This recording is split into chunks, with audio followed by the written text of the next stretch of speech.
Welcome back to EDH, and today I'm going to be talking about my favorite cards from the new Warhammer 40k side set. So let's get started. So the first card I want to talk about is And They Shall Know No Fear. So I think this card is a great board wipe protection spell that replaces Make a Stand in tribal decks. And while it lacks the versatility of other protection spells like your Temple's Under Attack or Rootborn defenses, it makes up for it due to its efficient mana cost. Overall, solid card for tribal decks in white. So the next card I want to talk about is Space Marine Scout. The closest comparison to this card in Artisan EDH is probably Core Cartographer, and I think this card will be better than it most of the time. The fact that this card costs 1 mana less than the Cartographer is a huge boost to its playability, and it will be a staple in any white deck that's not playing green. And, like Cartographer, it can also fetch the Dominaria and Kaldheim duels, which makes it great for mana fixing. Overall, a powerful card that will be a staple in most white-based decks. And for the next card I want to talk about is Sicarian Infiltrator. I think this card shines in decks that want to play at instant speed, as its squad ability allows it to scale as the game progresses. It's also a fantastic mana sink, as it not only refills your hand, but it can also provide a board presence out of nowhere. Overall, a great card that's worth including if your deck can play it. And the next card I want to talk about is Sanguinary Priest. Despite a lot of people comparing this card to Blood Artist, I think the most apt comparison to make with this card would be Pestilence, as both cards seek to keep the board clear of small creatures while retaining your own board presence. And, like Pestilence, this card thrives in metas that are very creature reliant, as outside of that, it becomes a strictly worse version of Blood Artist. Overall, this card's playability is dependent on what your meta looks like, but like Pestilence, it can wreak havoc in metas where the stars align just right.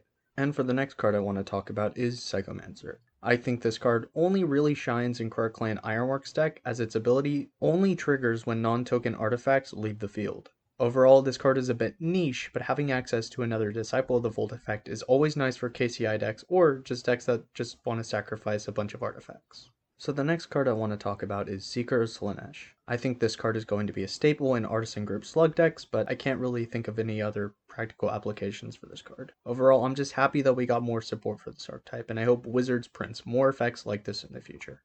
And the next card I want to talk about is Tyranid Invasion. Getting 9 power with Trample across 3 bodies for 4 mana is an insane rate, and definitely has a home in both Populate and Stompy decks. Overall, this card just gives you a lot of bang for your buck. Before we get into the gold cards, I want to quickly go over some cards that I think are neat, but I just don't have much to say about them. So the first one is Herald of Zenith, and I think this card would be so much better if it cost just 1 more mana, because then it would fit perfectly in Emoti decks. The next card I want to talk about is Treyarch Praetorian, and I don't think this card is good just yet, but if we get the right commander for this card, it could become a decent draw engine, as having a Knight's Whisper effect stable to a creature is something that shouldn't be slept on. And the next card I want to talk about is Aberranth. I think it's a slam dunk in creature-based Roshing Meander decks, but I think outside of that, I just want to play this. And now onto the gold cards. The first one I want to talk about is Deny the Witch. While this card offers a unique effect for Artisan EDH, I'm not sure if Queza decks will play this for 2 main reasons. First, the effects to counter an activated or triggered ability are much less relevant in ADH, as the counterable abilities in Artisan are significantly worse when compared to the ones available in regular EDH. And in most circumstances, you would rather just counter the spell in the first place. Second, the other ability doesn't really synergize well with Queza, and doesn't do enough to constitute paying 4 mana for a counterspell. Overall, while it does offer something new and interesting for AEDH, it is a card that is ultimately hampered by the restrictions within the format. And last but not least, The Lost and the Damned. If I had to pick out my favorite card of the set, this would be it. In decks that already run cards like Burning Vengeance, Secrets of the Dead, and Ominous Roost, this card is an auto-include. It not only synergizes well with flashback spells, but it also triggers off of fetch lands, foretell cards, cascade spells, and impulse effects. This card is infinitely more versatile than all those cards, and has the capacity to generate an army of 3/3s over the course of a game. Easily the most powerful card in the set, that also happens to be my personal favorite.